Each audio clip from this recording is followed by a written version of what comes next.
My name is Rebecca McIntosh. I am a graduate gemologist and I've been in the diamond industry for over 25 years. I've sold and graded more diamonds than you can shake a stick at. And I wanted to come and jump on and tell you a little bit more about what's going on in the natural versus synthetic diamond industry. Things have gotten a little weird. And this morning we had a webinar with Martin Rappaport. Now Rappaport is known as the authority for the price of natural diamonds.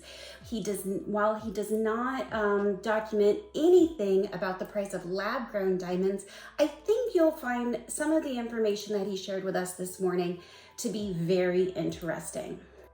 So you may have noticed lab-grown diamonds are everywhere. Swarovski's selling them, Pandora's selling them. I can't believe that Tiffany's is even starting to get into the lab-grown diamond industry.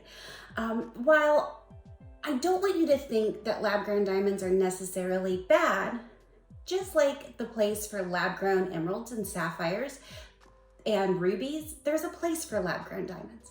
So we're going to chat about that a little bit and break it down for you, especially what's happening with the price of natural diamonds and the price of lab-grown diamonds, especially because 2023 was such a huge year for the price of diamonds changing. So last year in 2023, we saw natural diamond pricing going down 25%. So why did that happen? The biggest reason that we can explain is that the demand for natural diamonds have gone down. So something that you might have bought in 2022, you're probably paid a 25% less in 2023 for the exact same diamond. Now, while 25% seems a lot for natural diamonds, lab-grown diamonds are even more. Lab-grown diamond prices went down a whopping 56% in 2023 alone. Why? Wondering? That's a good question, because the supply of lab-grown diamonds has exploded, even to the point where there are lab-grown diamond laboratories that are starting to close down and throwing away their inventory because the market is getting saturated. It's only like $150,000 to $200,000 to buy one of these lab-grown machines. So when they open up a gigantic warehouse full of these lab-grown diamond machines, if they just keep producing them, you have like the whole idea of supply and demand.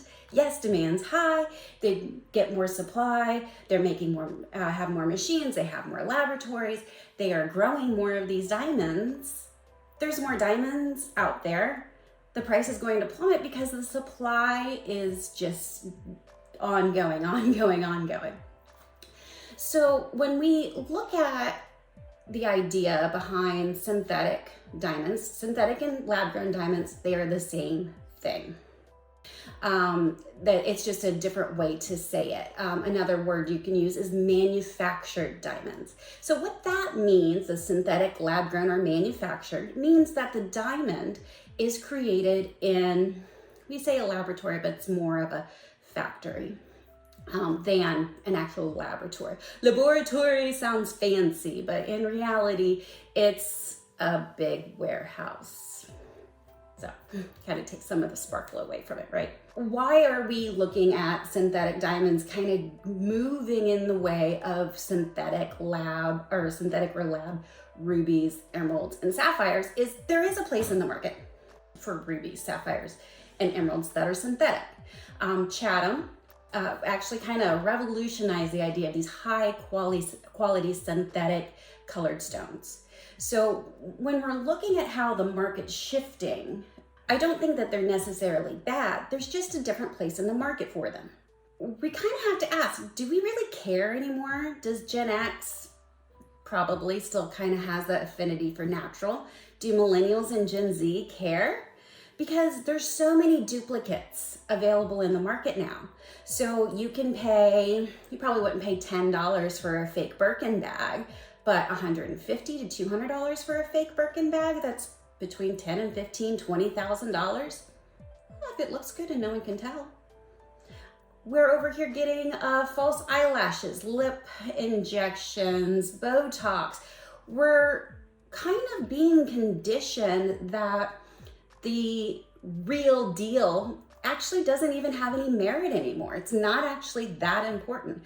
So it's not surprising that in 2023, and actually 2022 as well, about 40% of engagement rings were lab-grown diamonds.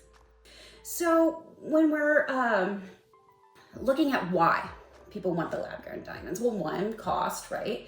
Well, two, people feel that lab-grown diamonds are intrinsically more green. That's not really true.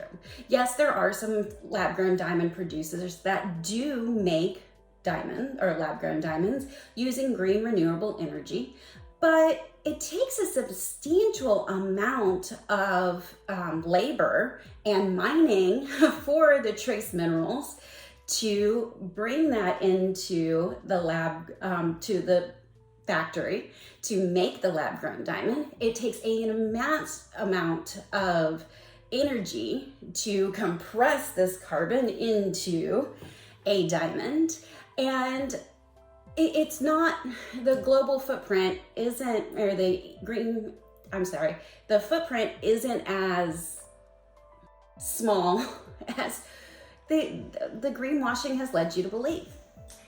So when we look at, we say natural diamonds, it uses child labor, really we don't have that anymore. When we're trying to say child labor, because a majority of lab-grown diamonds are produced in China and India, one, we can't believe that they're going to be green. Two, we can't believe that they are not using child labor. Three, we can't believe that they're using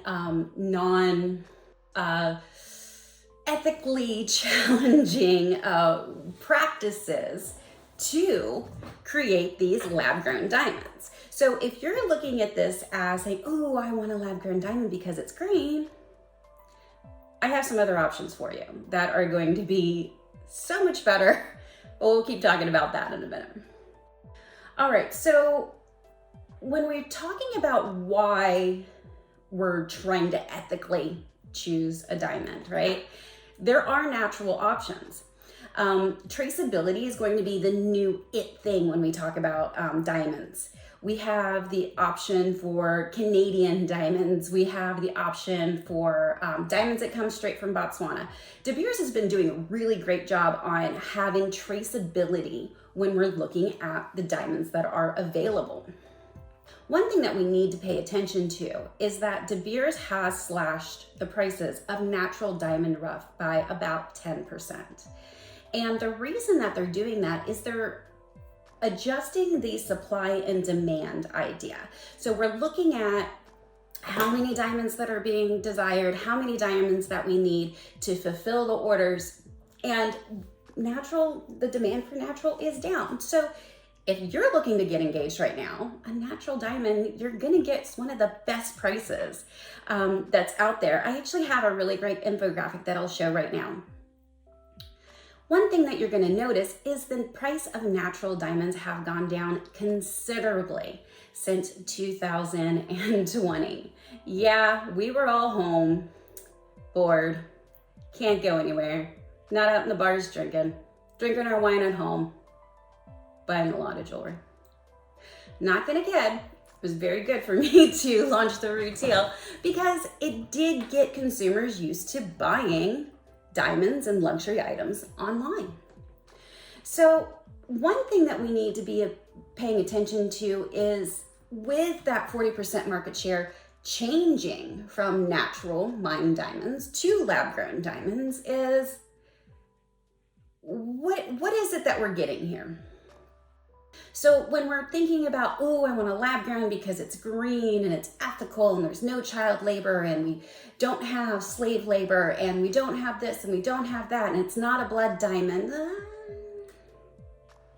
it makes sense when people go, oh, it's a lab grown diamond. It was ethically made with renewable energy. Yeah, it makes it a more desirable product, right?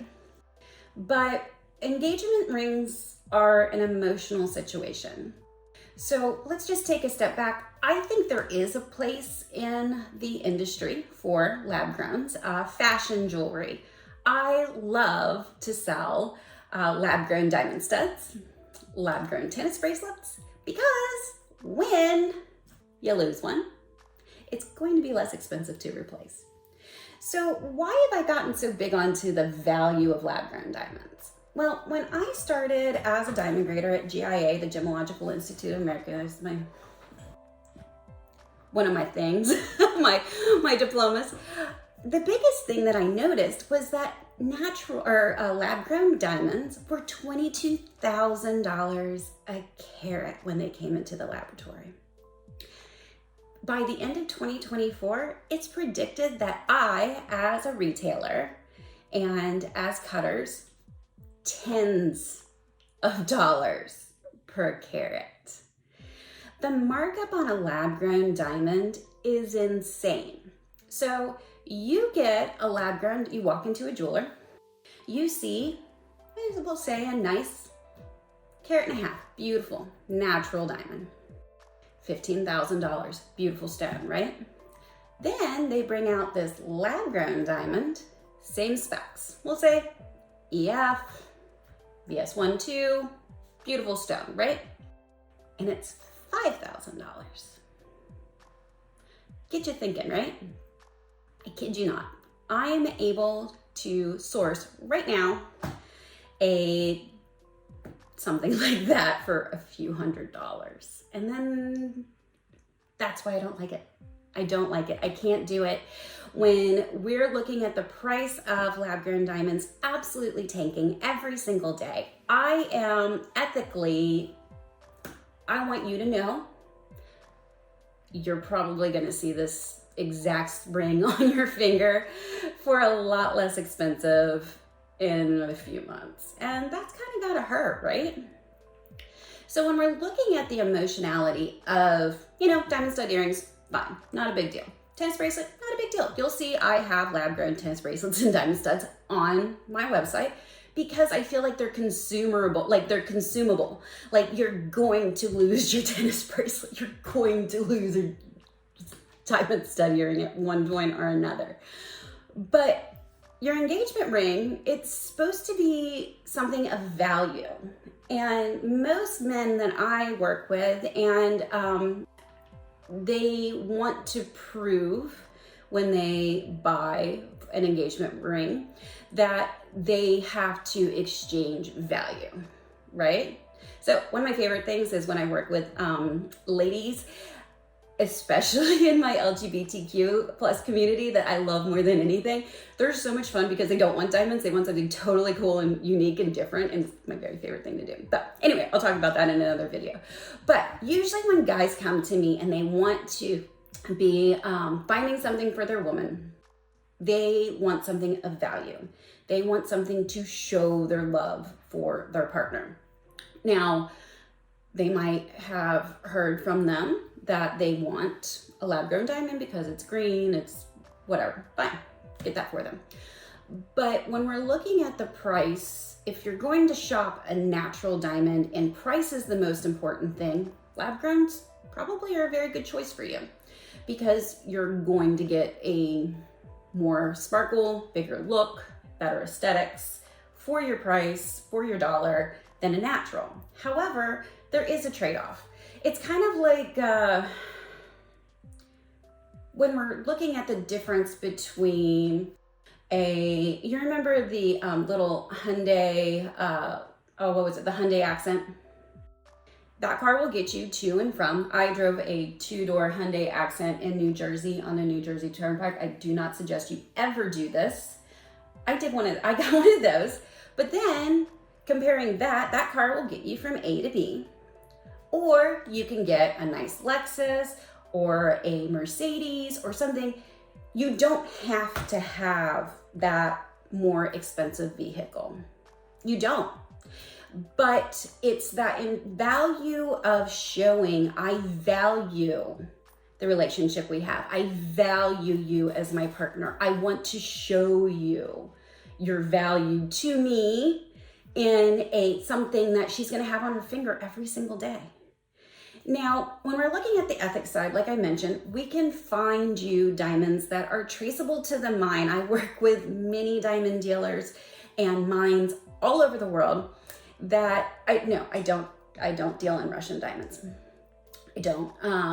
I prefer to go with estate diamonds. Do we know where they came from? Not always, no. Do we have a way to prove where estate diamonds came from? No, we don't. Are we able to start sourcing diamonds directly from mines where we have traceability? Yes, that's important. If that is something that is important to you and your partner that you are buying a diamond for, that is an option. And the diamond mines in Canada, beautiful. A lot of them, they're called polar bear diamonds or Canadian diamonds and all kinds of cool different diamonds. These are diamonds that we can trace directly from that mine to their finger. And I think that's super, super cool. So one of the things, as lab-grown diamond synthetics are becoming more and more popular, they're also going to become less and less desirable. So because more people have it. You know, the reason that you want a fancy car is not everybody can have that fancy car. The reason that you want a Birkin bag instead of a fake bag, or a Louis Vuitton bag instead of a bag from Target. Yeah, they do the same thing, but it's the desirability because not everybody can have it. It is luxury. And there's also this idea is it's not for everyone. It's not for everyone. But one thing that I think is important is I like the idea is your celebratory dinner after getting engaged should not cost more than the diamond on your finger that you are going to wear for the rest of your life. If you have any questions about lab-grown or natural diamonds, please don't hesitate to comment below and I will be sure to answer straight away. And if you'd like to talk about diamonds with me a little bit more one-on-one, whether they be lab or natural, or a colored gemstone or custom jewelry piece, visit me at therutile.com. Please don't forget to like and subscribe, and sharing is caring. So please share with your friends. Have a sparkling day.